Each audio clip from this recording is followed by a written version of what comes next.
குப்த பேரரசின் எழுச்சி. ஒரு காட்சியை மனதில் வரைந்து கொள்ளுங்கள். வலிமையான மௌரிய பேரரசு விழுந்து மிக அமைதியாக ஒரு புதிய சக்தி தலையெடுக்கிறது. குப்தர் வம்சம். அவர்கள் புகழ்பெற்ற அரச மரபிலிருந்து வந்தவர்கள் அல்ல, ஒரு சாதாரண குடும்பத்திலிருந்து மேலெழுந்தவர்கள் என்பதே அவர்களின் கதையின் அழகு. இந்த பேரரசின் காலகட்டம் பொது ஆண்டு 300 முதல் 700 வரை.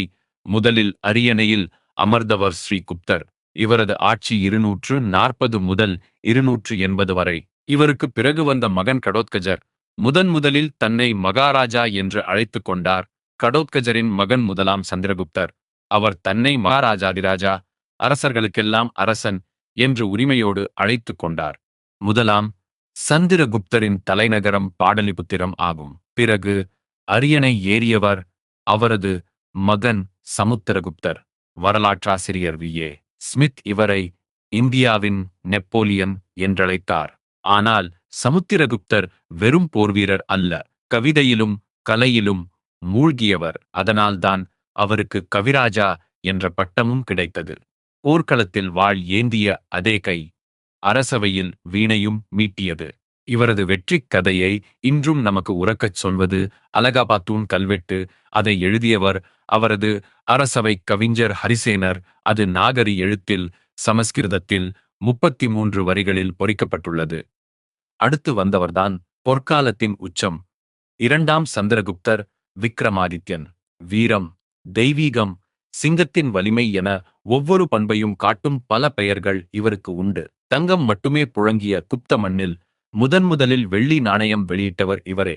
இவர் காலத்தில்தான் சீன பயணி பாஹியான் இந்தியா வந்து அமைதியான ஒரு செழிப்பான பேரரசை தன் கண்களால் கண்டு பதிவு செய்தார். இரண்டாம் சந்திரகுப்தர் அரசவையை அலங்கரித்த நவரத்தினங்கள், 9 மேதைகள், சாகுந்தம் எழுதிய காளிதாசர், அமரகோஷம் தொகுத்த அமரசிம்ஹர், வானியல் கண்ட வராகமிகிரர், ஆயுர்வேதத்தின் தந்தை தன்வந்திரி, சிற்பக் கலைஞரான கதகரபர் மற்றும் கட்டிடக் கலைஞரான சங்கு, ஷில்ப சாஸ்திரத்தை எழுதியவர், ஜோதிஷ்ய சாஸ்திரத்தை எழுதிய ஜோதிடர் காகபானகர், ஓர் சிறந்த இலக்கண ஆசிரியர் வராச்சி மற்றும் மாயவித்தைக்காரரான விட்டல் பட்டா என 9 வெவ்வேறு துறைகளில் உச்சம் தொட்ட இந்த 9 மேதைகள் ஓர் அரசவையில் ஒன்றாக இருந்தனர் என்பதே குப்தர் காலத்தின் செவ்வியல் சிறப்பின் அழியாத அடையாளம். இந்த வம்சம் இங்கேயே நிற்கவில்லை. இரண்டாம் சந்திரகுப்தரின் மகன் முதலாம் குமாரகுப்தர் சக்ராதித்யர் என்று அழைக்கப்பட்டவர். இவரது மாபெரும் சாதனை உலக புகழ் பெற்ற நாலந்தா பல்கலைக்கழகத்தை நிறுவியதே. அவரது மகன் ஸ்கந்தகுப்தர் வைஷ்ணவர். இவரது காலத்தை சொல்லும் முக்கிய ஆதாரம் ஜூனாக்கர் அல்லது கிர்னார் கல்வெட்டு. இறுதியாக குப்த வம்சத்தின் கடைசி அரசர் விஷ்ணுகுப்தர். இவருக்கு பிறகு குப்த வம்சம் வரலாற்றிலிருந்து அமைதியாக விலகியது. இதுவே இந்திய வரலாற்றின் செவ்வியல் பொற்காலமான குப்த பேரரசின் எழுச்சி.